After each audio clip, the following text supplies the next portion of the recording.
a great day, Houston. It's the weekend, and if you want a great date night with your boo or your besties, why not start things off with some laughs? Our first guest says it's the hardest way to make a living, so having love and passion for the business of laughter is a must. I'm African, 100%. And I grew up in America, so I'm cool like that. My cousins that call me to visit me in New York, I'm like, they be like, Godfrey, when can we come and see you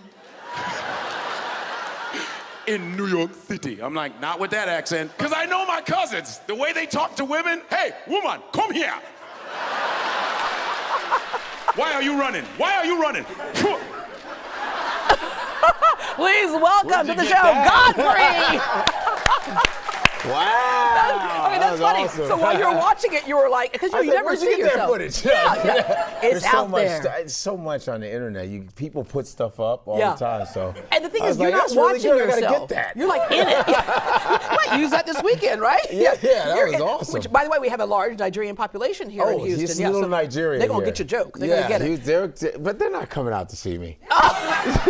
Nigerians are like, I don't need to see him. Oh no! But they stick together too, because your parents are Nigerian, right? 100%. Okay. Igbo or Yoruba? Igbo. Okay. And I was born in Nebraska, raised in Chicago. Yeah. And you grew up around a diverse group of people. Yeah, always. Which is a great kind of landscape for comedy. Yes, because Chicago is the most segregated city in the nation. Chicago is. Although it's diverse.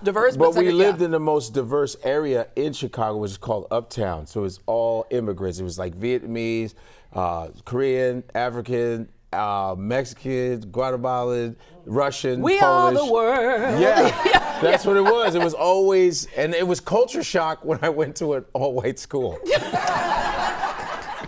It was like, where'd the world go?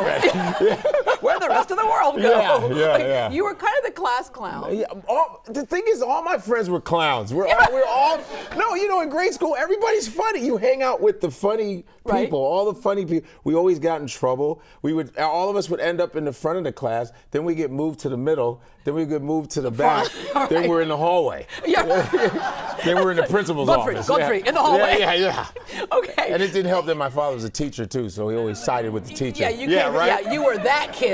Oh wow, in the fishbowl type of thing. Yeah. All right. So when did you realize that laughter was kind of your gig and the thing that you would want to make a living at? And how did your parents take that? Because we've been talking about this for some reason. We've had lots of Nigerians on the show the past couple of weeks, and all of them have said, in a Nigerian family, education is number one. Yeah, it's like this, because I remember it was more when I was finishing college. Was like, I think I want to do stand-up, because Tommy Davidson had done the show, and I said, that's what I want to do, because in college you're a fake adult. You were getting your degree in psychology. But you're a fake adult when you're in college, because I went away for college, so you think, you're a free thinker now.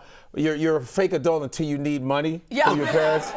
You know what I mean? And so after I was like, I think that's what I want to do, because I was angry and funny, and that's the only place I could do something where someone doesn't tell me to be quiet. Yeah, but you got your degree in psychology, right? Yes. Which, when you do intelligent humor, there's a lot of psychology in that. How much of that kind of enters your stage work? How do I enter? How does it enter? Yeah. I mean, you're dealing with nuts in the audience. You know what I mean? So you're already dealing with abnormal psychology. So laughter is the best therapy here. And it doesn't help that I live in New York. Yeah. Okay. So this is not stand-up comedy. This is a therapy session. It's a therapy session, right? And it's like you're giving them therapy. People come a lot of times to comedy because they're going through some certain psychological things, whether it's depression or whatever. So you're kind of giving them release and relief, even though you're crazy too. Yeah. So it's like the blind leading the blind. Therapeutic right there. Okay. So you used to warm up the audience for the Cosby I Show. did. I don't know if Cosby's a bad word now. Yeah. You were just warming up the audience. Was that in Kaufman Studios? It was Kaufman Studios in Queens, New York. We were in the studios at the same time. Because I was next to Sesame Street. Well, I was the Lifetime show. That was next to Sesame Street, which is next to the Cosby's. Remember that famous song? Can we tell you how to get to? I knew how to get there. I was like, remember the song? So yeah, that was right next to Sesame Street and Cosby Show. Yeah, I warmed up. It was '97. Yeah, that was That was interesting because you think about you're a young comic, you get to meet Bill Cosby. Are you kidding me? Yeah, you get to see him every week. And you like got great crazy. advice from Jerry Seinfeld. Seinfeld told me whatever year you're in comedy is your age in comedy. And at the time I'm in that documentary Comedian with Seinfeld, and he said, yeah, I was doing it 9 years, so I thought I was the man. Yeah. He said, how long you been doing comedy? I said 9 years. 9 years. He goes, yeah, you're kindergarten, 9 years. You're right. You're 9 years. I'm like, you do a lot of impressions, and one time you were talking about Cosby, and he heard about it, right? When I was warming up, when you warm up the show, I think you like what she's doing, like controlling the audience coordinating. Emma coming over here. Emma. Right. Yeah, Emma, the audience coordinator. Yeah. So you sit there. All right, get back to coordinating. Good word. You have to warm up the audience. So one day Cosby came out. And they said, yeah, Cosby's gonna do a set. And I was like, what? He's gonna do a set. So he came out to tell jokes. And of course he killed. And then he tossed the mic to me and said, follow that. I was like,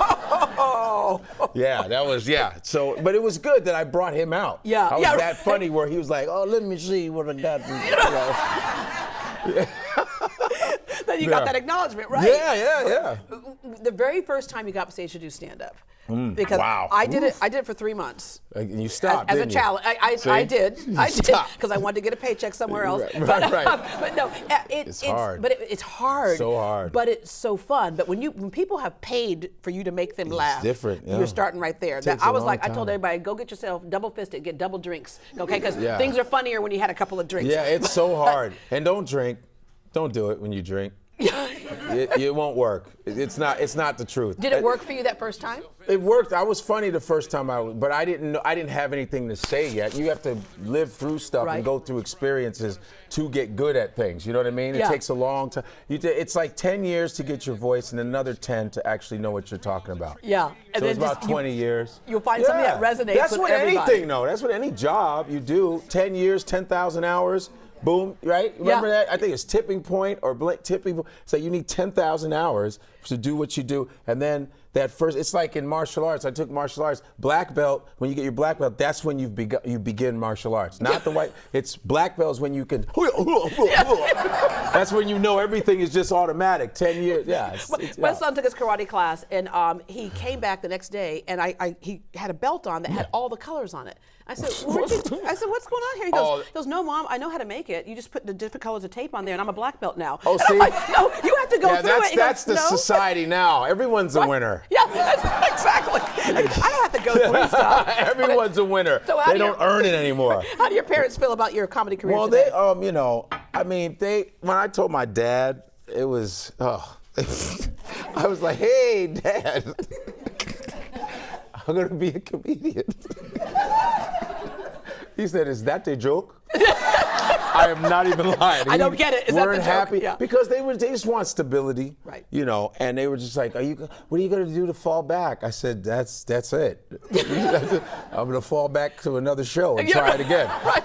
So that was, but then once they saw that I was reaping some benefits from it, they were happy with it. And especially when I got on CNN. It was a time when Michael Richards snapped. Remember Michael Richards snapped? Yes. And so I knew Michael Richards. I've done shows with him where he snapped before. He's nuts. He's out of his mind. He's Kramer, for real. Yeah, right.